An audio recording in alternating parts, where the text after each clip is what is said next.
Hello hello, j'espère que vous allez bien. Aujourd'hui je vous retrouve pour une nouvelle vidéo dans laquelle je vais vous donner mes astuces pour éviter les frais à l'étranger.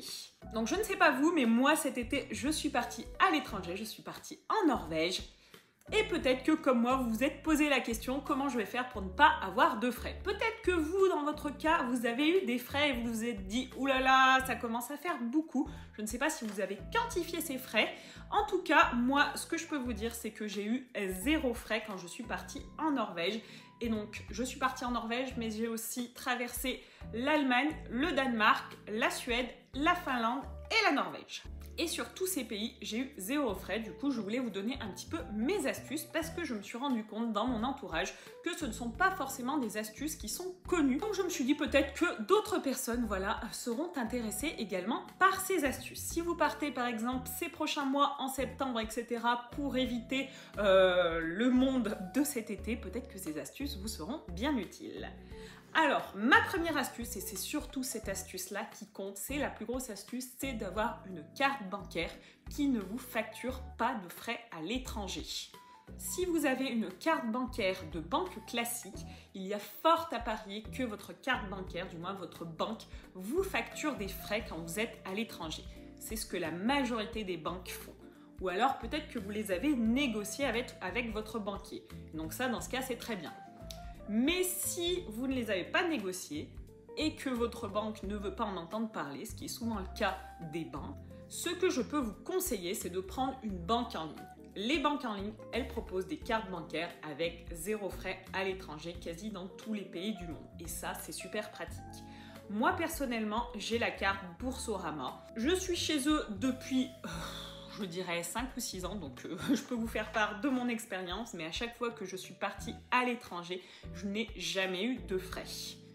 Et ce qui est intéressant aussi, je sais que certains de mes collègues ont pu être bloqués avec d'autres cartes en ligne sur des locations de voitures où la carte ne passait pas pour la caution. C'est que moi, au niveau des locations de voitures, je n'ai jamais été bloquée. Donc je vous recommande à 200% la carte Boursorama. Ça ne vous empêche pas de garder votre banque traditionnelle. Moi, c'est ce que j'ai fait. J'ai gardé ma banque traditionnelle. Mais à côté, pour la carte bancaire, j'ai la carte Boursorama et elle est totalement gratuite. Donc ça, c'est super pratique. Si jamais ça vous intéresse de passer chez Boursorama, je dois avoir un petit lien de parrainage. Au cas, je vous le mettrai dans la barre d'infos. Ça doit vous faire un truc comme 80 ou 100 € en fonction des périodes, bien entendu. Davantage pour vous et pour moi. Donc c'est gagnant-gagnant. Tant qu'à faire, autant l'utiliser. Je vous le mettrai dans la barre d'infos si cela vous intéresse. Et sinon, envoyez-moi un petit message et peut-être que j'aurai un petit code de parrainage. Voilà, tout le monde en a un. Ce n'est pas du tout une collaboration. J'aimerais bien, mais je pense qu'ils ne regarderont jamais cette vidéo. Mais voilà, toutes les personnes qui sont chez Boursorama ont un lien de parrainage. Donc tant qu'à faire, autant les utiliser. Ma deuxième astuce, c'est toujours avec ma carte Boursorama. Voilà, j'adore ma carte, vous l'aurez compris. C'est de maximiser vos paiements par carte. Alors, pour cette astuce, ça va vraiment dépendre des pays dans lesquels vous êtes. Moi, je sais que là, cet été, j'étais en Norvège. Et en Norvège, c'est super pratique, on peut tout payer par carte. Vous voulez aller aux toilettes à Bergen? Ah bah, il faut payer par carte. Voilà, vous n'avez même pas la possibilité de mettre des pièces. Il faut payer par carte. Donc moi, ce que j'ai fait, c'est que je n'ai jamais retiré d'argent quand j'étais en vacances, donc pendant un mois. J'ai tout payé par carte et je n'ai eu aucun frais sur tous mes paiements, même les petits paiements, voilà, les paiements de 1 € par exemple pour les toilettes, je n'ai pas eu de frais. Oui, parce qu'en Norvège, tout est payant. Par contre, ça, c'est une autre histoire. On parlera peut-être de budget vacances à un autre moment. Mais en tout cas, voilà, sachez que la Norvège est un pays extrêmement cher, où tout est payant, des toilettes au parking, les autoroutes, etc. Tout est payant.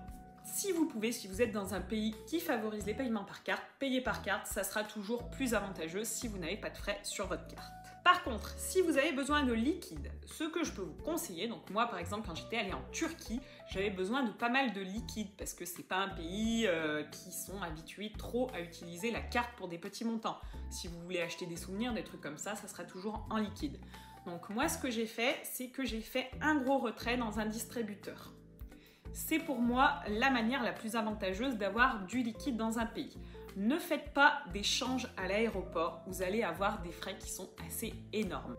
Vous pouvez croire que c'est l'aéroport, donc c'est plus avantageux, mais non, pas du tout. Vous allez voir, que après vous allez aller dans le pays et vous allez voir d'autres bureaux de change et vous verrez que c'était beaucoup plus avantageux. Mais moi personnellement, ce que j'ai trouvé le plus avantageux, c'est faire un gros retrait. Par exemple, si vous savez que pour le voyage, vous aurez besoin d'environ 200 € de liquide, vous faites un gros retrait de 200 €.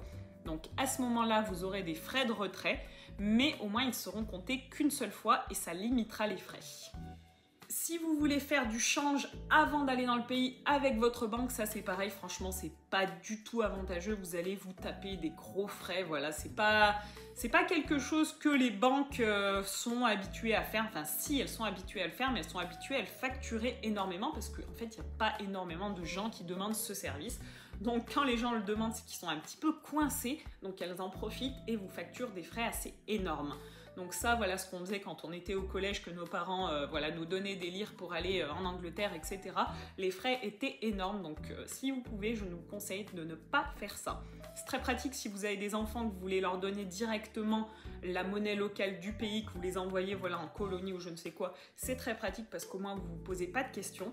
Mais si c'est vous qui y allez personnellement, faites ceci, faites un gros retrait à l'étranger quand vous êtes dans le pays. Si possible, pas dans l'aéroport parce que les distributeurs d'aéroport ont plus de frais que les autres. Donc essayez de sortir de l'aéroport et de trouver un distributeur à ce moment-là. Vous verrez qu'il y aura beaucoup moins de frais. C'est ce que j'avais fait aussi au Mexique parce que là-bas c'est pareil, tout est en liquide. Voilà. Même l'autoroute, il faut la payer en liquide des fois. Vous n'avez même pas la possibilité de la payer par carte. Voilà un petit peu pour le liquide. Une autre astuce que je peux vous conseiller qui pourra limiter aussi votre budget vacances, c'est d'avant d'acheter quelque chose dans le pays, faites bien les conversions. Parce que en fonction des conversions, on n'a pas forcément toujours en tête le prix équivalent en euros et vous pouvez avoir des surprises. Par exemple, moi là quand je suis allée en Norvège, en fait 1 euro ça équivaut à 19 couronnes norvégiennes, quelque chose comme ça. Et par contre, quand je suis passée au Danemark, donc on a pris le ferry pour rentrer, là c'est des couronnes danoises et par contre 1 euro c'est environ 7 ou 8 couronnes danoises. Donc en fait la conversion est dans l'autre sens. Et au début, en fait on s'est fait avoir, on s'est dit « Ah, c'est beaucoup moins cher qu'en Norvège ici, tiens, nous allons pouvoir prendre une petite boisson sur le ferry. » Et que nenni, en fait, eh bien c'était beaucoup plus cher, voilà, tout simplement parce que la conversion était dans l'autre sens.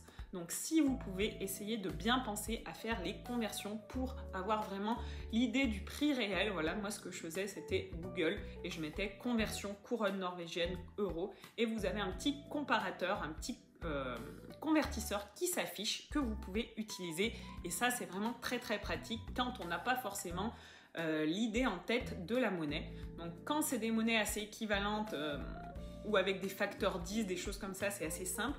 Mais quand par exemple c'est des valeurs complètement où le facteur de conversion est assez difficile, c'est complètement impossible de faire ça de tête. Je sais par exemple qu'au Mexique, au tout début, moi je m'étais fait avoir quand on avait loué la voiture. En fait, on nous annonçait un prix en pesos, mais les pesos en fait c'est beaucoup plus important que l'euro, donc je ne sais plus, mais c'était peut-être 200 000, des choses comme ça, pesos, des choses comme ça. Je sais plus, mais en fait, nous, on n'avait aucune idée de ce que c'était. Et une fois qu'on est rentré à l'hôtel, en fait, on a vu qu'on avait été débité environ 600 € pour l'assurance de la voiture de location. Donc, quelque chose d'énorme. Et en fait, si on aurait eu le réflexe de faire la conversion au moment de signer, clairement, on n'aurait pas signé. Parce que là, clairement, c'était du vol, voilà. Là, c'est le Mexique, ils essayent, les touristes, voilà. C'était clairement ça. Mais voilà, donc ce que je peux vous conseiller, c'est vraiment de faire vos conversions avant de payer. N'hésitez pas à prendre un petit temps, voilà, c'est normal. Vous dites vous êtes étranger, vous avez besoin de comprendre, voilà. Les gens ne vous en voudront pas, ou alors les gens qui vous en voudront, c'est peut-être qu'ils essayent de vous arnaquer, donc méfiez-vous. Voilà un petit peu ce que je peux vous conseiller. Et toujours ma dernière astuce au niveau gestion budgétaire. Si vous vous êtes fixé un budget, c'est très bien. Mais surtout, si vous voulez voir un petit peu l'avancée de vos dépenses, parce que des fois, ça peut vite aller assez rapidement en une journée, voilà, un parking, un restaurant, une activité, vous pouvez vite ne pas vous en rendre compte de vos dépenses. Donc, ce que je vous conseille de faire, c'est tous les soirs d'utiliser l'application Tricount et de noter vos dépenses dedans. Ça vous permettra de voir le coût global de votre voyage et ensuite de trier par catégorie. Donc ça, c'est super pratique. Et c'est aussi super pratique si vous êtes plusieurs et que vous vous demandez comment on va faire pour répartir les dépenses. Et bien là, au moins, vous n'avez pas forcément de questions à vous poser de qui a payé quoi. Au moins, sur l'application, c'est directement réparti. Et ensuite, vous avez la balance qui s'affiche en positif ou en négatif en fonction, voilà, des paiements effectués par les personnes. Et moi, j'ai toujours utilisé ça quand je partais en vacances, aussi bien que ce soit avec des copines ou autres. Voilà, j'utilise toujours cette application et ça permet vraiment de se dire « Oula, attention, là, ça fait 3 jours qu'on est là, on a déjà dépensé, je sais pas, 500 balles, quelque chose comme ça commence à faire beaucoup. On va freiner sur les jours d'après. » Et ça, je trouve que c'est super pratique pour gérer votre budget.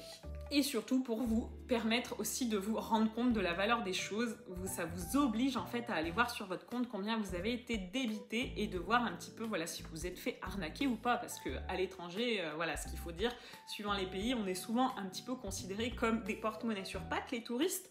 Donc ça peut être vraiment intéressant de voir où est-ce qu'on en est de nos dépenses.